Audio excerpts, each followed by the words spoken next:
But you gotta keep your head up, oh, and you can let your head down, hey. You gotta keep your head up, oh, and you can let your head down, hey. I know it's hard, to remember sometimes, but you gotta keep your head up, oh, and you can let your head. You're welcome. You're going to be singing that song for the rest of the day. Just a couple of years ago, Andy Grammer was performing on the Santa Monica Pier, making whatever money people would give him. Then he became the first male artist in a decade to hit the top 10 on Billboard's adult pop chart with his first two singles.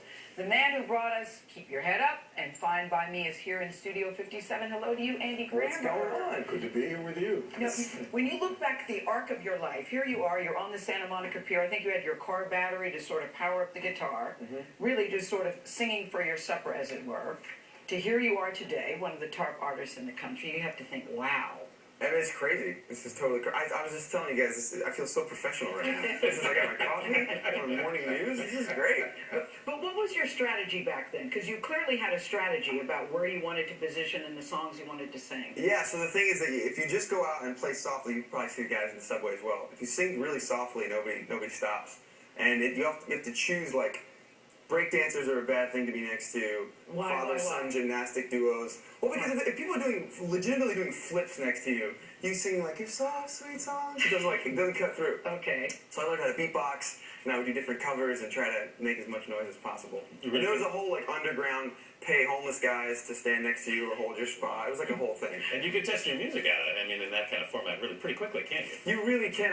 What's cool about street performing is nobody has anything invested in you. And when you're a starting performer and you start to play for your friends, they go, "You're so good. Yeah. Oh my God, that is the best song I've ever heard." And then you get the peer number, you just walk Yeah. Then you go out and you play it, and nobody stops, nobody gives you any money, they don't want your CD. Where are my friends? A little bit of tough love from the street helps. Don't tell them what Anthony had to say. I would imagine you can't be thin-skinned if you're going to be a street performer. So were you consciously going through your mind, you know what, this worked well today, let me write this down and incorporate this in? Yeah. A lot of it is all the information's there for you if you're willing to take it and not get too down on yourself about it. I mean, you'd be playing for a long time, and finally someone would come up to you, and you'd be like, "Oh, it's awesome." Yeah. And they'd be like, "We're eating dinner," and it's like, you're kind of like, if you could just turn down a little bit. Oh, I was doing this for so long. Yeah. So when you wrote Keep Your Head Up, that was really sort of your own pep talk to you. Yeah. Because what had been going on in your life during that time that you thought, I got to write Keep My Head Up? You know, I'd just been on the street for a long day, and I hadn't sold any CDs.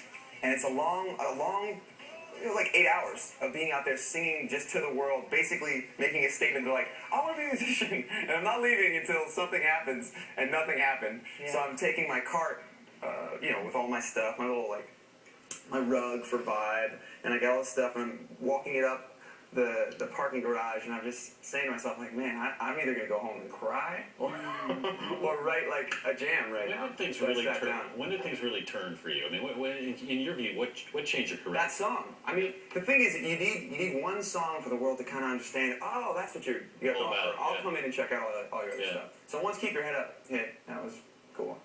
And your videos have been described as innovative. For you, that means what? Well, Keep Your Head Up was the first interactive music video. So you can actually watch me in the video and choose what happens and where I go. You can kind of be the director. So that was the first time that's ever really happened. We got an MTV Online Music Video Award for it. It was really crazy. So that's... And now you sit here today. Are you using social media because you look at the Justin Bieber numbers, you look at the Katy Perry numbers, and your numbers are what? On Taylor Swift numbers? And your numbers right now are less than 70,000. You still thinking, okay, I have work to do and social media is key to you? Totally. Well, the numbers saying, yeah, we can always grow numbers-wise, but what's so cool about the social media things, I don't think there's ever been a time in history where musicians can be so connected to their fans. That's true. I mean, true. I don't know what you used to do. Maybe you get, like, if you're a musician... all the old people. Did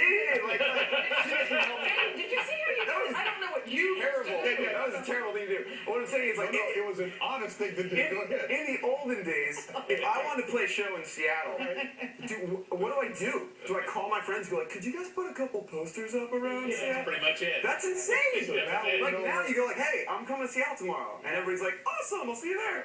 You know what he means by professional now. Yeah. Old. They're never going to let me back in. I got professional for a second. I go out. congratulations. Thank you so much, guys. Because you were doing gangbusters. Congratulations. I cheer you on. I appreciate it. When we come back, we'll look at our favorite moments of the week. When we come back, did Andy Grammer make the cut after calling us old? Yes, he did. Yes, he did. Probably not. You're watching CBS this morning.